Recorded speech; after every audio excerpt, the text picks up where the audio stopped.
Ba'zi insonlar hayotini shunchaki yashaydi.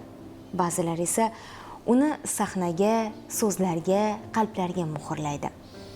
Assalomu alaykum. Bugun sizlarga ilinganimiz Oydin oqshomda ana shunday ijodkor bilan samimiy suhbat. Suhbat oldidan esa Ziyo Najmiyni dasturimizga xush ko'rdik deb qolamiz. Assalomu alaykum Ziyoiddin aka. Bugun sizning qalamingiz insonni o'ylantiradi. Dramalaringiz ba'zida yig'latadi, ba'zida kuldiradi. Hayotdan so'zlaydi. She'rlaringiz esa yurak, qalb torini chertib o'tadi. Siz ana shunday ijodkorlardansiz va bekorga sizni dasturimizga taklif etganimiz yo'q. Suhbat avvalida sizga bir savol bilan murojaat qilmoqchiman. Mana shu Oydin oqshom ko'rsatuvini hech kuzatganmisiz? Albatta, ba'zan ko'rib turaman. Sababi asosan ijod bilan bandman. Chunki endi umrimiz bizni debochasida emasmiz. Umrni endi so'nggi davrlariga kelib qoldik. Shu umr Xudo berib turgan umrni imkon qadar shu rejalagan, o'zimga reja qilib olgan ijodiy ishlarimni oxiriga yetkazishga, sarflashga harakat qilyapman.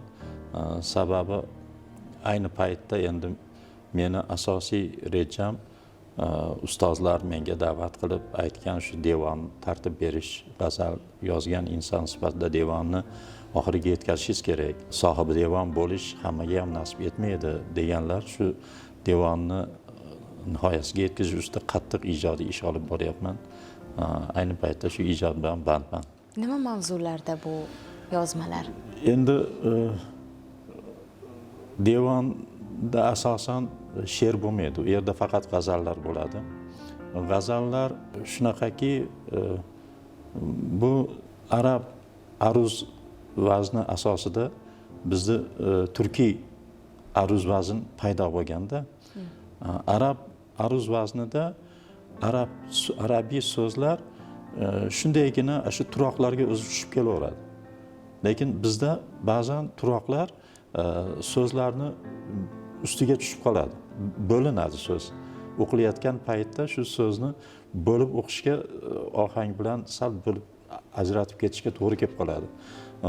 Vaznlar shu haligi oqimi o'zgaradi. Endi buni ustozimiz Nusrat Abdusalom bizga shunday ta'lim berganki, bayt degani bu uy degani. G'azalda masalan ikkita qator bo'lsa, shu ikkita qator bitta bayt, ya'ni bitta uy bo'ladi. Arabchadan uy degani shunda bitta ma'no bo'ladi. Bizda esa o'sha bitta g'azal uzviy bir hammasi bir-biriga bog'langan.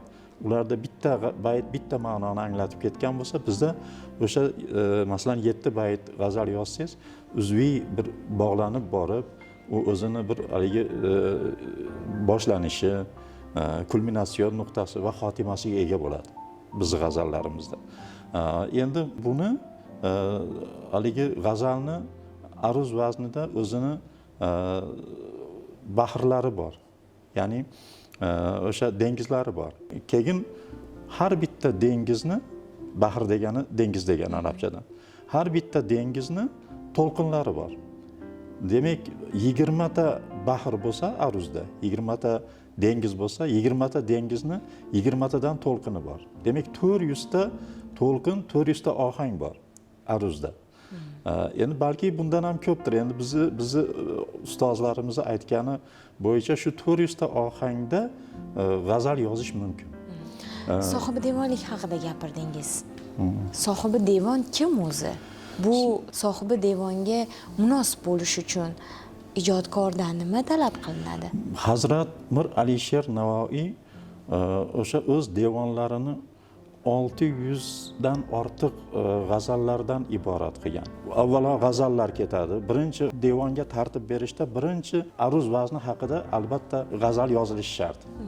Birinchi sharti shu. Boshlanishida debocha deyiladi. Debocha degan g'azal faqat shu aruz vazniga bag'ishlangan bo'ladi. Ustozlarimiz Baholi Qudrat hasbi holini ham yozishgan, ya'ni o'zini ahvolini yozishgan. Bu ko'proq bir bet, 1,5 bet bo'lgan. Eski davrlarda endi qog'oz masalalari juda haligi qiyin bo'lgan. Uni hali ijodni o'z hayoti haqida ko'p yozmasdan shu qisqagina yozib turib keyin nimaga kirishib ketgan. Lekin endi bizda hozir imkoniyat keng bo'lganligi uchun men hozir hasbi holimni bir yozishga kirishuvdim. Hozir 325 bet bo'ldi. Endi bitta o'zimning ahvolim bo'lgan. Meni katta opa dadam, onamni dadasi ham o'z ahvolini, hayotini shu she'rlar bilan yozib ketgan ekanda. Endi kitob qilmagan u kishi, lekin o'sha o'zini dardlarini she'r qilib yozgan. Buni keyin meni xolam hamma qarindosh urug'larga kitobcha qilib chiqarib bergan edi. Men shu opa dadamni yozganlarini ham shu hasbaholga kiritdim. Keyin o'zimni endi u onamni dadasi bo'ladigan bo'lsa, otamni dadasi haqidagi gaplar, dadam haqidagi gaplar, onam haqidagi gaplar, butun qarindosh urug'larimiz haqida imkon darajasida kelib turib, keyin o'zimni hayotim to bugungi kungacha o'sha mana yubiley o'tkazdik o'tgan yili, o'sha yubileygacha bo'lgan davrda yozib, hozir endi nihoyasiga yetdik. Buni endi kitob qilish holatni juda ko'p odam ijtimoiy tarmoqlarda buni o'qib bordi, kuzatib bordi. Boshlagan vaqtimda 1000 ta o'quvchim bor edi. Oxiriga yetganimda 150 mingtaga chiqdi o'quvchilar. O'ylab ko'rsam, bir ikkitasi bilan maslahat qilsam, bir misrasini ham o'zgartirmang. Buni biz rosa o'qidik yozgan paytingizda. Siz avliyo emassiz. Siz ham bitta gunohkor odamsiz, gunohkor bandasiz. Shu gunohkor bandalar qatorida yashadingiz, avliyolik da'vo qilmang deyishdi. Siz ijodkorsiz.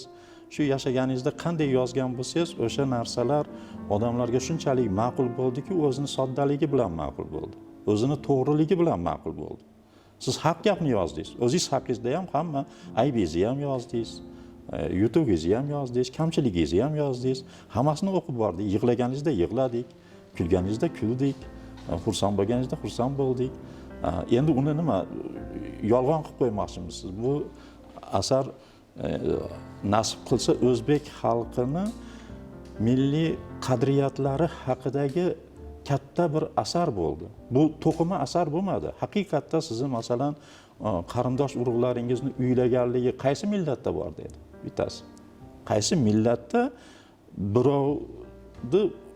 birov jon kuydirib uylab qo'yadi. Sizni butun qarindoshlaringiz uylab qo'ydi. Onangiz kasal, otangiz o'tib ketgan. Buni yozyapsiz, bu ibrat emasmi? Bu o'zbekda bor xolos bu narsa. Ziyoddin aka, bolaligingiz qiyinchilik bilan o'tganmi? Bolalik paytimizda endi hozir aytsam afsonaga o'xshaydi. Men endi 1955-yilda tug'ilganman. Es taniganimda bizim mahallalarimizda elektr toki yo'q edi. O'sha vaqtlarda mana qangi hozirgidaqa shifrlar, tomlarni yopadigan asbob uskunalar, narsalar, tunikalar, boshqalar bo'lmagan. Tomlar suvoq qilingan. Shu narsalarni ham yozganman. Dadam hech qachon bu dunyoning moliga mehr qo'ymagan.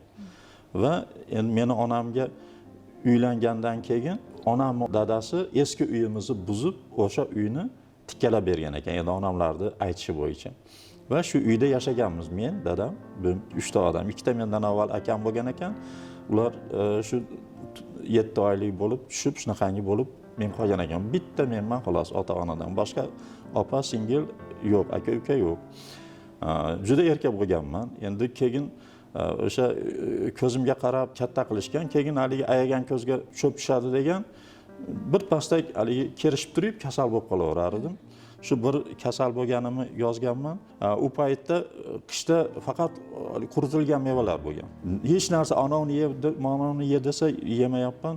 Keyin nima yeyishni istaysan desa, nok yeyishni istayman deganim esimda bor. Keyin dadam rahmatlik bitta nok topib kelgan o'shanda. Keyin haligi nokni yeb tuzalib qolganman.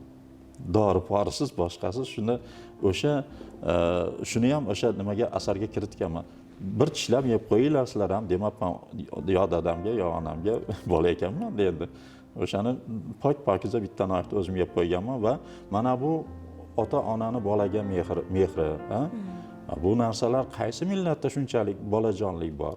Bu narsalarni albatta shu kelajak avlodlar o'qib, hali hozir o'zimizda ham ba'zan o'zbekchilik yo'qib ketyapti.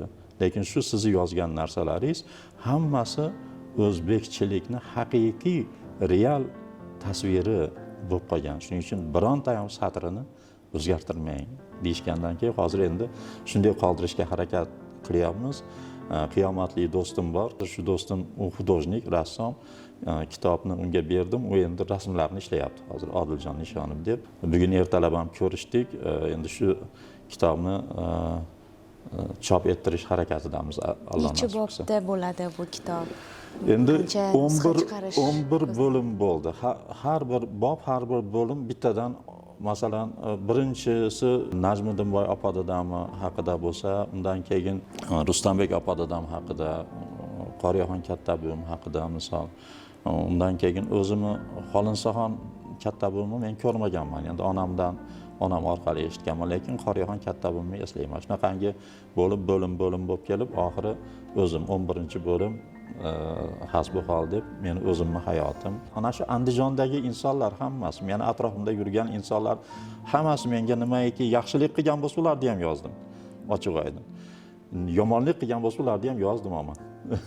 Endi mendan xafa bo'lishmasin. Dramaturgsiz, agar qalbingizni bir o'sha sahnaga aylantirsak, ayni mana shu yoshingizda, ayni mana shu ijod pallasi qaynagan davringizda, yuragingizda qaysi spektakl yashayapti?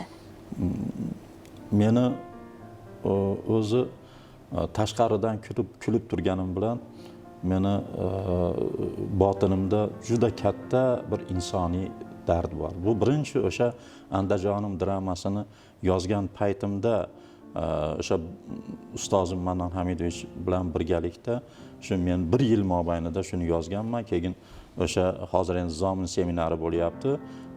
O'sha paytlarda Toshkentda bo'lgan 34 yoshimda O'zbekiston Yozuvchilar uyushmasini o'sha yosh ijodkorlar anjumaniga borib qatnashganman. Bu haqida ham yozganman o'sha nimada hasbi holda va o'sha anjumanda meni yozgan o'sha Andijonim dramam Sharof Boshbekovni o'qib bersin deb iltimos qilgan ustozim. Borsam Sharof akam rahmatli o'zini o'shanda ko'rganman. Keyin o'zi bilan hech qachon ko'rish nasib bo'lmadi. Unda sog'lom edi, baquvvat, kelishgan inson edi. O'sha tadbirga kirib, Mashrab Boboyev tadbirda olib borgan edi. Mashrab akam Ziyoiddin Mannonni shogirdi ekan, sen o'qib bergin dedi asarini dedi. Sharof akamga kirib qoluvdi. Men dedi, hozir Moskvaga ketyapman dedi. Men kelgunimcha tadbir tugaydi dedi. Mannon aytgan bo'lsa o'zing o'qib ber dedi. Meni qo'limda asar ko'pda dedi. Deb endi Mannon aytgandan keyin o'qiysan-da dedi. Mannon akam do'stlari endi ular, ustozim. Keyin ne majbur o'zi bittasini oldi, bittasini Haydar Muhammadga berdi, bir nusxa asarimni, bir nusxa asarimni E'tibor Oxunovaga berdi. Keyin ertasiga E'tibor Oxunova yig'lab, shu ko'zlari qizarib ketibdi, qovoqlari ishib ketibdi. Bu asarda 5 ta andijonlik ijodkorni hayotini so'nggi yillaridagi o'zbek xalqiga aytgan dodi faryodlarini yozganman-da. Endi bu ularni dodi faryodi emas, u Ziyo Najmiddin dodi faryodlari aslida. Ular orqali aytganman butun dodi faryodim. E'tibor opam shunday eshikni ochdilarda, Mashrabjon dedi. Men hozir bir og'iz ham gapira olmayman. Menga Ziyojonni 10 minutga bersangiz dedi. Men dedi, fikrlarimni aytib ketardim dedi. O'tib vaziyatni ko'rib turib sharoit. Shunday bitta xonaga kirdikda, har vaqtgina qiltiriqqa o'xshagan bola edim u paytlarda. Bu kichkina jussangizga dedi, o'zbek degan millatni buncha dardi qanday sig'di bolam dedi. Men dedi, bu asarda faqat qo'yilishni istayman dedi. Bu dedi, haqiqiy dedi, o'zbekni dardi ifodalanibdi bunda deb shunaqa dedi. Endi akademik Mamajon Rahmon bo'ldi, san'atshunoslik fanlari akademik Mamajon Rahmonning nazaridan o'tgan o'sha asar. U dam olayotgan ekan u kishi. Men yoshman, haligi kechqurunda g'azal hollik bo'ldi o'sha bog'da. Bitta men ham chiqib g'azal o'qiyman deb nima bor, Omonmatjon bor, rahmatlilar endi. O'sha Omonmatjon boshqarayotgan edi, menga ham so'z berdi, g'azalni o'qidim-da, men dedim she'riyatdan kelmaganman, lekin she'riy drama bilan kelganman. Dramam she'riy edi deb tushib ketdim. Keyin o'sha akademik Mamajon san'atshunoslik fanlari akademiga o'tirgan ekan, tanimayman ham endi. "Ey bolam aka" dedi, bordim. "Ustozing kim?" dedi.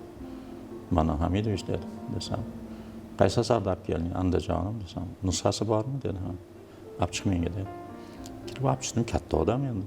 Tanimasam ham baribir yoshi katta, yugurgilab olib chiqdim. Men 3 kundan keyin menga uchraysan, mana xonadaman dedi. Bo'pti dedim. Men 3 kundan keyin sekin kechki payt taqillatib kirsam, "Mannon ustozing bo'lsa, Mannon meni shogirdim" dedi.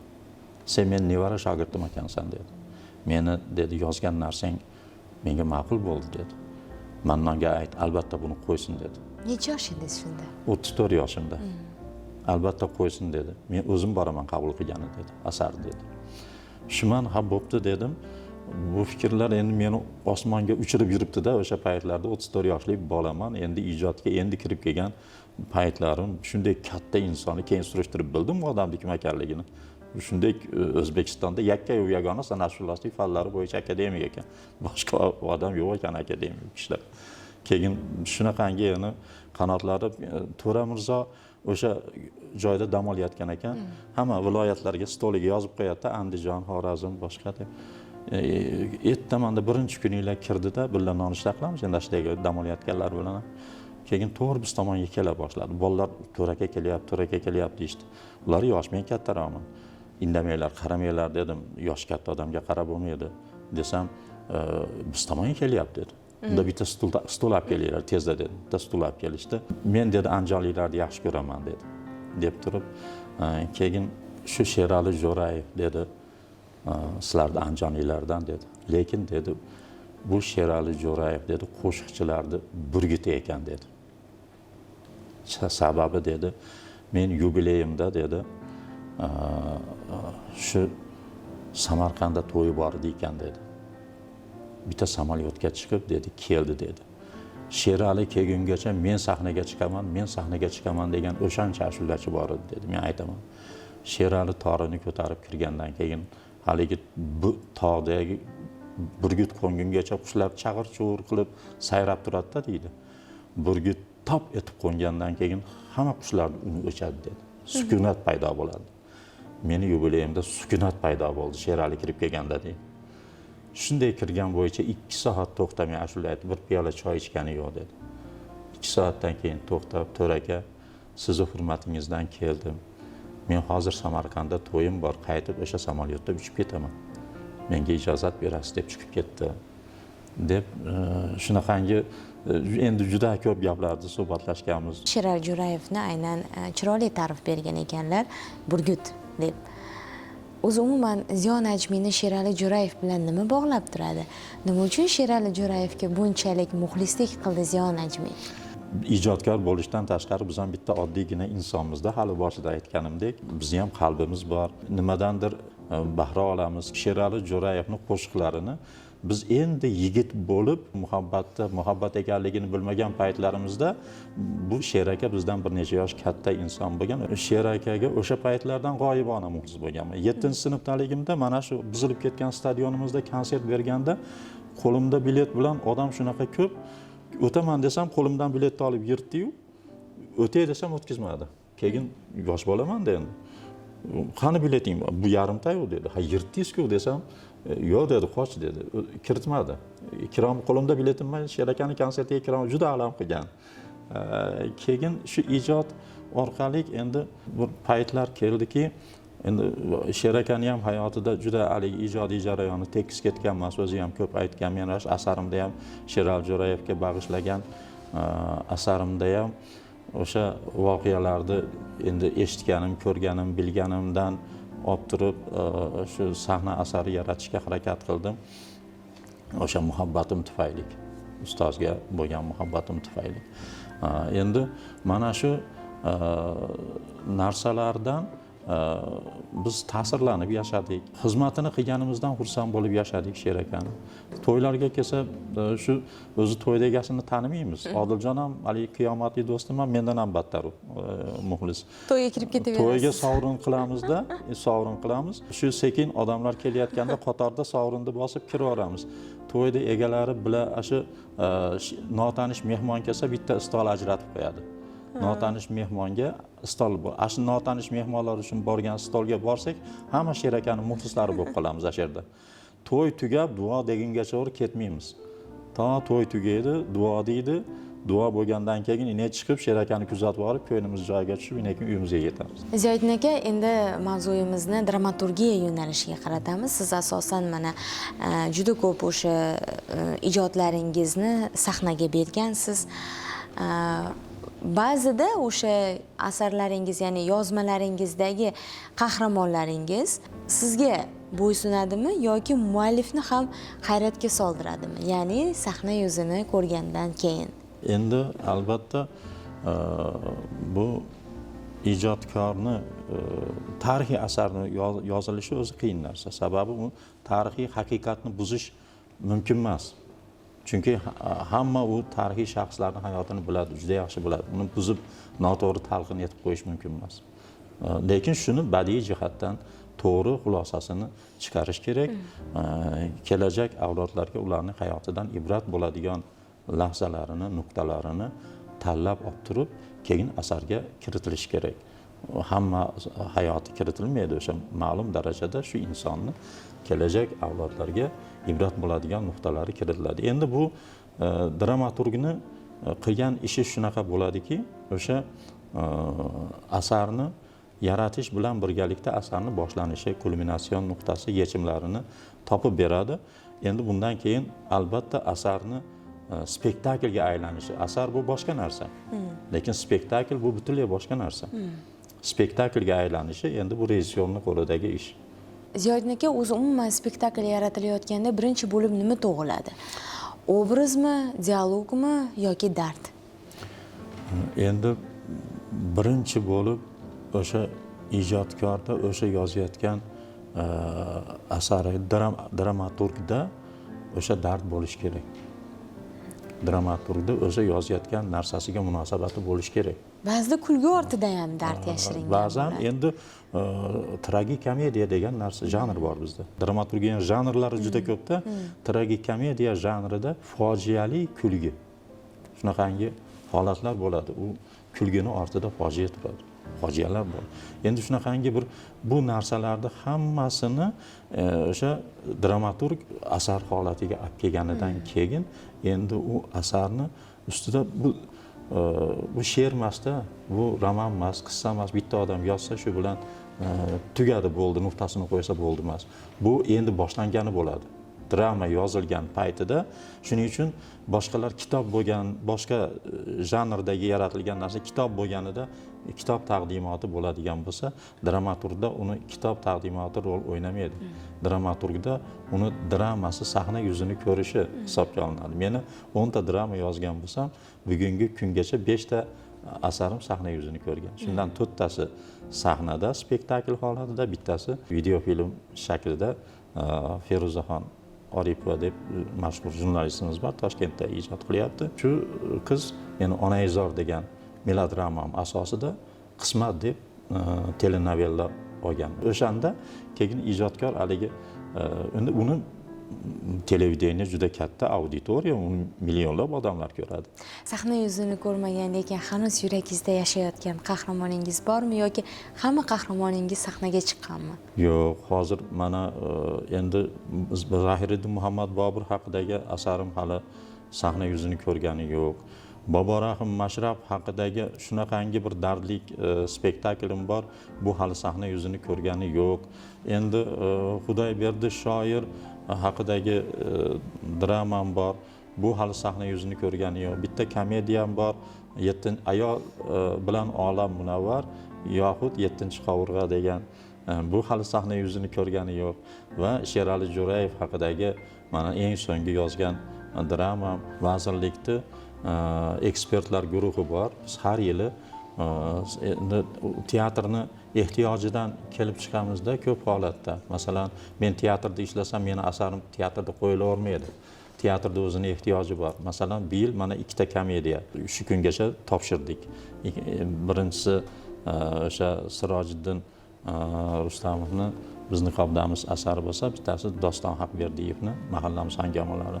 Ikkalasi ham haligi musiqali asar, ikkalasi ham komediya janrida. O'zi bugun teatr qanaqa spektakllarga muhtoj bo'lyapti? Tomoshabin nimani kutyapti teatrda? Hozirgi kunda komik asarlarni yoqtiradi bizni xalqimiz. Lekin siz ijodingizda komik asarlar kam. Meni ijodimda bittagina o'sha u ham bir talab bilan yozilgan 8-mart bayrami munosabati bilan O'zbekistonda xizmat ko'rsatgan Zarifaxon Haydarova Ziyon aka shunaqa bitta asar yozib bering degandan keyin o'sha talab bilan yozilgan ayol bilan olam munavvar yoxud 7-qovurg'a deb kulgiliroq komik janrda lekin meni asarlarim hammasi dardga to'la, chunki meni o'zim yuzim kulib turgani bilan butun vujudim shunaqangi bir xalq dardi, millat dardi, vatan dardi bilan to'lib toshgan insonman. Demak, siz talabga qarab emas, yurak amri bilan ijod qilasiz. Ijod qilaman, albatta. Lekin talabdan qolib ketyapsiz-ku. Endi hayot shunaqangi narsa ekan, ijodkorga masalan hamma ijodkor ham hayot taqozosiga mos kelavermaydi. Shunaqa ijodkorlar bo'ladi. Ular ijodkorni ikkinchi hayoti deb qo'yamiz. O'sha yozib o'tib ketadi, o'z davrida qadrini topmaydi. Lekin ma'lum bir davr keladi, vaqt keladi, uni o'quvchilari paydo bo'ladi, uni tomoshabinlari paydo bo'ladi, uni rejissyorlari paydo bo'ladi. Va o'sha davrda u asarlari juda ham muhim bo'ladi. Lekin u davr qachon kelishini Allohdan boshqa hech kim bilmaydi. Lekin ijodkor shunaqangi xalq bo'ladiki, u ijod qilishdan to'xtab qolsa, uni hayoti tugagani bo'ladi. Ijodkor hech qachon to umrining oxirigacha ijoddan to'xtamaydi albatta.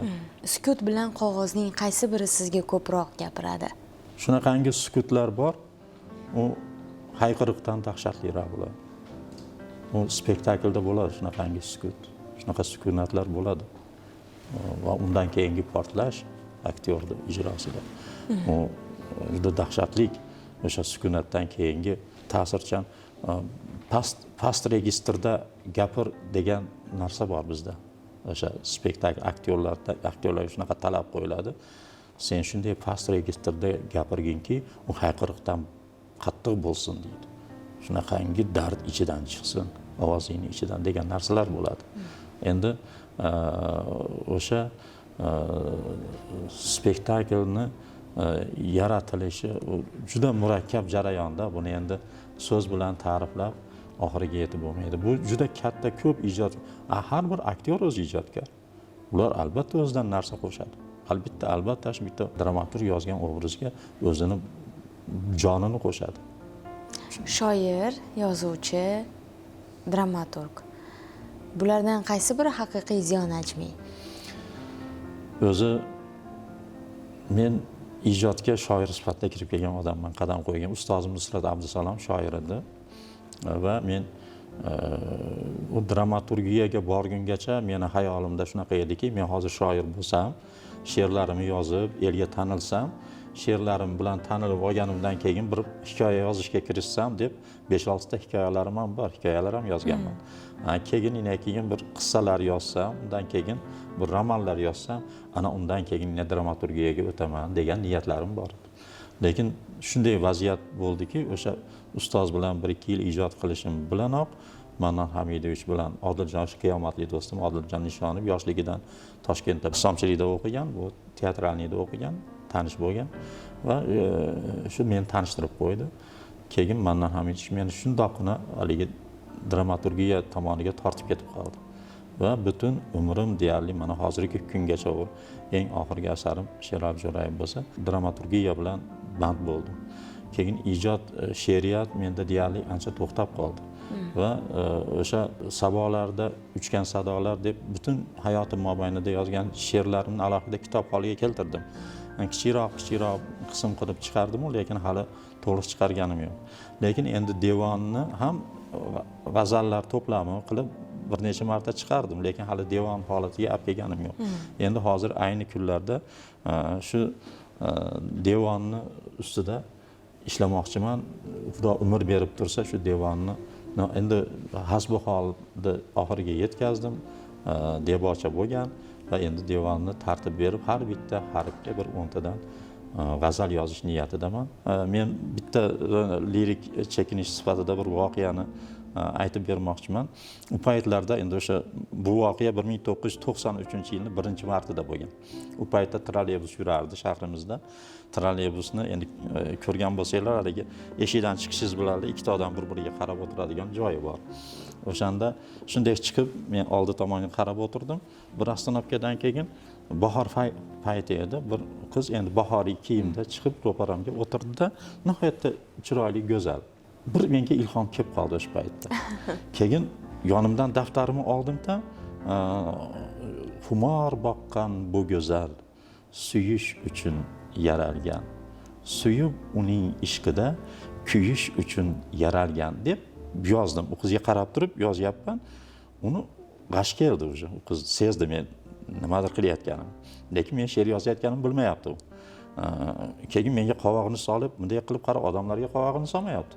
Men tomonga qovog'ini solib, bir-ikki mana qilib o'qrayib qarab qo'ydi. Raqiblarim yayratib, sho'x-sho'x nigoh tashlashuv, men tomonga qovog'in uyish uchun yaralgan degan ikkinchi misra paydo bo'ldi.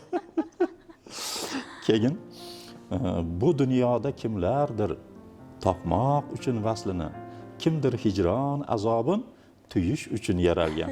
Uchinchi misra keldi. Trolleybusda ketyapman, yozib ketyapman. Ishq bodasin birovga ulyor sunib damodam, rashk zahrini kosamga quyish uchun yaralgan. Ul bejirim oyoqlar yurmoq uchun demanglar, oshiq ahli boshini qo'yish uchun yaralgan. Olamda ul beparvo, teskari qarab olyapti-da.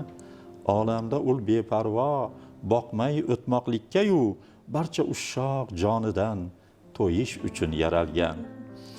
Suymaganga bir umr dildor bo'lib u jonon, oshiq ziyo bag'rini o'yish uchun yaralgan deb oxirgi nuqtani qo'yganimda Leninskiyga yetib bordikda, u qiz o'rnidan shippa turib tushib ketdi. Hozir ko'rsam tanimayman u qizni. Xullas kalom, xursand bo'ldim. Teatrga ketyapman dedi. Teatrga shunday kirib borishim bilan Zulxumor turgan ekan, Qodirova, Botir Qodirovning onasi, bizda ishlardi teatrimizda. Har doim meni ko'rishi bilan ijodkorlarimiz u. Yangisi bormidan gap boshlanadi. Bor dedim, yangisi dedim. Keyin darrov o'qib bersam, dedi. Xumor deb boshlabsiz, menga yozibsiz dedi. Zulxumor. Senga yozdim dedim. Desam, bo'ldi dedi. Men dedi, hozir Hasanboy Husanboy degan muzikantlarimiz bordi, bastakor yigitlar. Yuribsan dedi. Hozir bunga dedi, sen kuy bastalaysan dedi. Mirza G'olib degan xonandamiz bor edi. Mirza G'olib, Mirza Rahim. G'olib buni qo'shiq qiladi dedi, aytadi dedi. Men raqs bastalayman dedi. Shu kirishib ketdi, men ishim bo'lgan yo'q. Kechgacha o'g'ir haligi ertaman g'azal yozildi, obedda kuyi tayyor bo'ldi, kechqurun raqs tayyor bo'ldi. Ertasiga u haligi sahnada aytilib, tomoshabinga ijro etildi.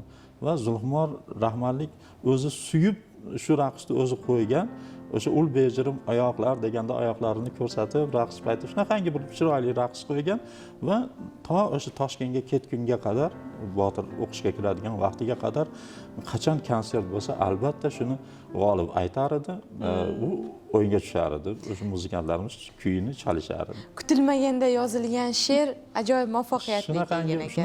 Ijod shunaqangi narsa. Buni endi hozir men mana haligi xalqimiz biz ijodkorlar to'g'ri tushunsin uchun aytyapman. Buni ijod sirini ko'pincha o'zi aytilmaydi, lekin ijod shunaqangi jarayon bo'ladi. Bu hali bitta insonga, bitta nimaga monopoliya bo'ladigan narsa emasda, ijod ham, ijodkor ham monopoliya qilish mumkin emas. Dotsent, aynan filologiya fanlari bo'yicha faoliyat olib borgan inson bor. Yaxshi taniysiz, ular ham yaxshi ijodkor, Halim Karim. Shular bilan suhbatlashganimda siz aytayotgan hozirgi gapni ular ham aytgan edi. She'rlarim aynan kimgadir atalgan emas yoki uni egasi bitta emas, u hamma uchun yoziladi. Shoir o'ziniki emas, shoir xalqniki degan fikrlarni aytgan. Yana shunaqangi g'azallardan bittasi o'ynasin degan shu sho'x g'azalim bor. Charx urib, gulgun yonib, sho'xi parizod o'ynasin. Maftun aylab barchani ul qaddi shamshod o'ynasin. Ishva birdan sho'x boqib, otashda dillarni yoqib, qatlima qoshin qoqib, sallona ul shod o'ynasin. O'ynasa sahnada hur, oy yuzidan porlaydi nur, raqsidan olib surur, yeru samovat o'ynasin. Zulfidan dom boylanib, jodu qilib chir aylanib, band etishga shaylanib, ul sho'xi sayyod o'ynasin.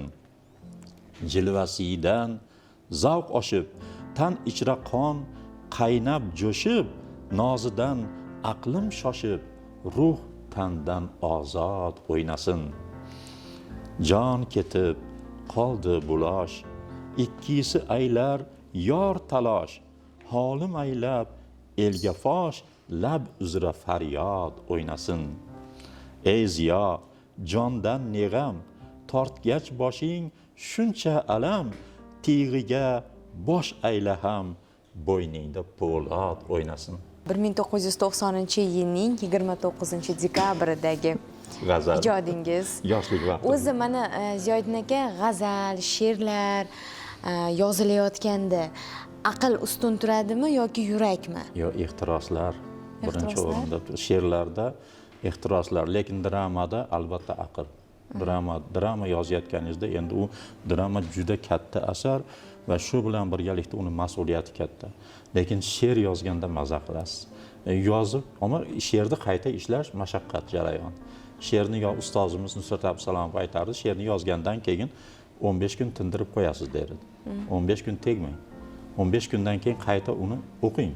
O'sha she'riyatni talablariga binoan. Qaysi joyi to'g'ri keladi, qaysi joyi ohangi tushyaptimi, tushmayaptimi? Mana shu narsalarga ahamiyat bergan holatda keyin qayta ishlanadi she'r. Yillar mobaynida bitta kichkina she'r yillar mobaynida qayta ishlanishi mumkin. Abdulla Oripovni endi biz eshitganimiz bor. Onajon she'rini 11 yil yozgan deydi. Bekarga u onajon shunchalik haligi dardli va xalqqa yoqimli she'r chiqmaganda uni. O'zi qaysi birida ijod qilish, o'zi hammasi mas'uliyati bor, lekin qaysi birida ijod qilish og'irroq? Dramaturgiyadami, g'azaldami yoki she'riyatdami? Dramaturgiyada ijod qilish og'ir, eng og'ir jarayon. Chunki buni mas'uliyati katta. Bu narsani bir haligi yuzaga chiqarish ham qiyin bo'lgan ish. Masalan, boshqa mana g'azal yozsangiz, she'r yozsangiz, o'zingiz kitob qilib, pulingiz bo'lsa chiqarib, chop ettirib, birovga yoqadimi, yoqmaydimi, hozir ko'pchilik qilyapti misol uchun. Buni qilaverasiz, lekin dramada siz o'sha xalq uchun manzur bo'ladigan, el uchun manzur bo'ladigan, ijodkorlarga manzur bo'ladigan mavzuda, manzur bo'ladigan holatda, darajada Mannan Hamidovich aytardiki, endi haligi o'sha paytdagi o'xshatishlarda, hozirgi o'xshatish emas, asar 45 graduslik bo'lishi kerak, Ziyo Najmiy derdi. Keyin sahnaga chiqqanda 5 gradus yo'qolib ketadi.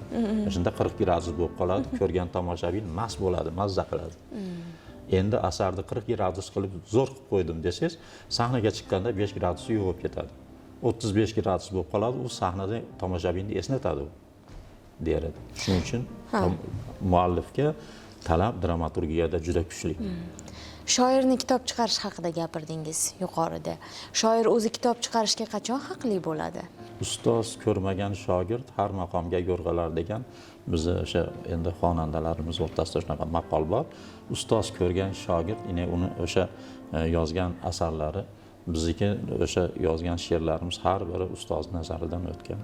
Ma'qul bo'ldi deganidan keyin ham qayta ishlanganmiz. Ishlamasangiz bo'lmaydi asarda. Shoir so'zni zargari bo'ladi. Zargar tillani, masalan, bizga o'xshagan odam tilla bitta suv ichida tursa bunday chachib yuboramiz.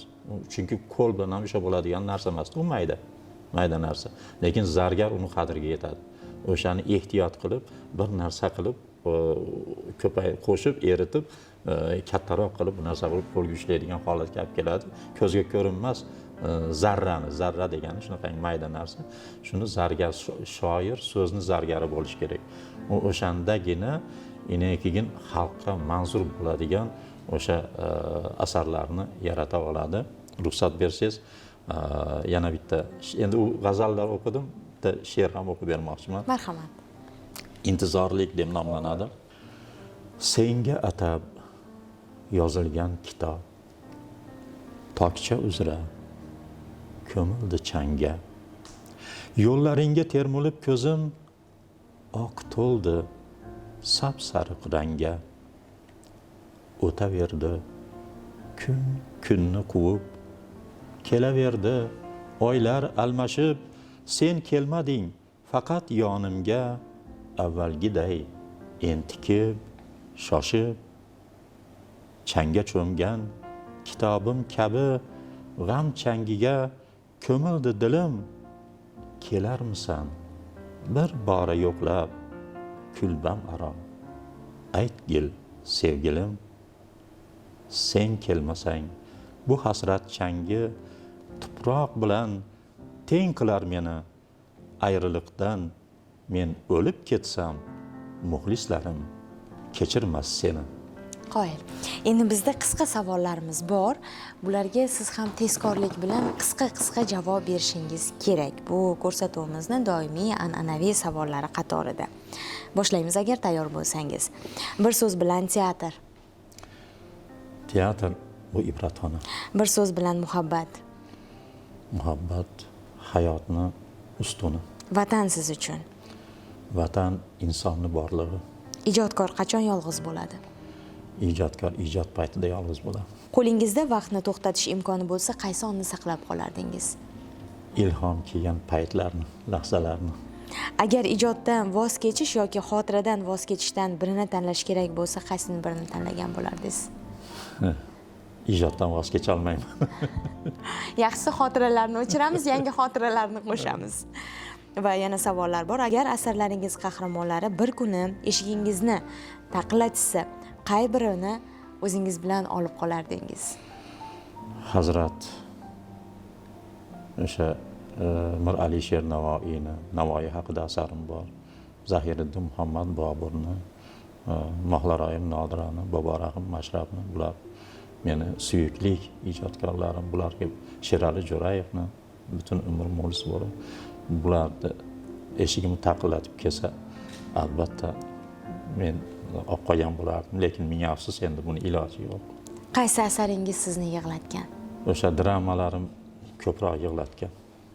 Dramatik asarlarim, fojiai dramatik asarlarim. Bu endi Bobur, Nodira, o'sha qirqilgan kokillar va o'sha Cho'lpon, ularning dardlari, Xudoyberdi shoir, ularning dardlari meni yig'latgan. Yaxshi ijodkor bo'lish uchun yaxshi inson bo'lish shartmi? Albatta. Teatrmi yoki kitob? Teatr. She'rmi yoki pyesa? Ayni damda g'azal. Qalammi yoki sahna? Qalam albatta. Ilhom yoki intizom? Ilhom. Sukut yoki olqish? Olqish. Yolg'izlik yoki davra? Hozirgi paytda yolg'izlik. Qahramon yaratish osonmi yoki insonni tushunish? Insonni tushunish osonroq. Qachon ijod qilasiz? Tunlarda. Qachon qalbingiz og'riydi? Eng yaxshi ko'rgan, yoqtirgan insonlarim meni tushunmay qolganda. Yaxshi ko'rgan taomingiz? Funam. Qaysi paytda ko'p choy ichasiz?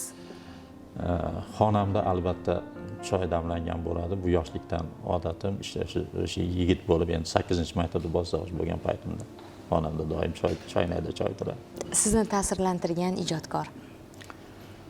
Abdulla Oripov, Erkin Vohidov, Omon Matchon, o'sha Sharof Boshbekov, o'sha Mashrab Boboyev. Endi ular ko'p.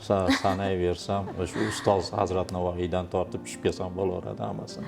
Bugun yaxshi davrada suhbatlashdik. Menimcha aynan mana shunday sokin oqshomda ijod olamiga, ijodingizni maydoniga bizni o'zimizni so'z kalitimiz bilan kirib borishga harakat qildik va aynan mana shu jarayonlarda bugun sizni mana shu suhbat davomida o'rgandimki, ijodingizga endi 18 bahorni bersak bo'ladi. Rahmat. Chunki siz yoshingiz ulg'aygan, lekin ijodingiz haqiqiy bir eng zo'r davrda, eng Aytganingiz zo'r kelsin. yoshlik pallasida, qaynagan pallasida ekan Aytganingiz va kelsin. mana shu ijod sizni 100 yilliklarda ham tark etmasin Aytganingiz deymiz. kelsin, aytganingiz Va Ziyo Najmiyning agar yaxshilarga aytar so'zi bo'lsa, fursati bor, marhamat. Bitta yana she'r o'qib bermoqchiman. Ko'nglimizga tashlashib turli tuman gumonlar bizni ayirib yayradi dili qora yomonlar. Or ashk bunchalar shirinsan shirin sevmoq bunchalar qiyinsan qiyin. Ig'vo o'ti kul qildi pok muhabbat tilakni hiyla hanjari tildi ishqqa to'lgan yurakni. Or ashk bunchalar shirinsan shirin sevmoq bunchalar qiyinsan qiyin. Ezilaman dunyodan kuyib o'tib boraman. Barcha qallob bo'lsa men dilim kimga yoraman. Or ashk bunchalar shirinsan shirin sevmoq bunchalar qiyinsan qiyin. Alamlarim ichimga endi yutib ketaman. Dardim faqat qo'shiqqa solib kuylab o'taman. Or ashk bunchalar shirinsan shirin sevmoq bunchalar qiyinsan qiyin. Qoyil, rahmat katta sizga bugungi mana shu uchrashuv uchun, samimiy suhbat uchun. Oydin oqshomlaringizni yoritgan yana bir ko'rsatuv bugun ijodkorning olamiga sayohat uyushtirdi. O'ylaymizki, mazmunan sizlarga hordiq berdi. Ertaga yangi kun, yangi hafta, yana yangi ijod va yana yangi tong. Bu biz uchun, hammamiz uchun yangi imkoniyat. E'tibor uchun rahmat. Omon bo'ling qadrdonlarimiz.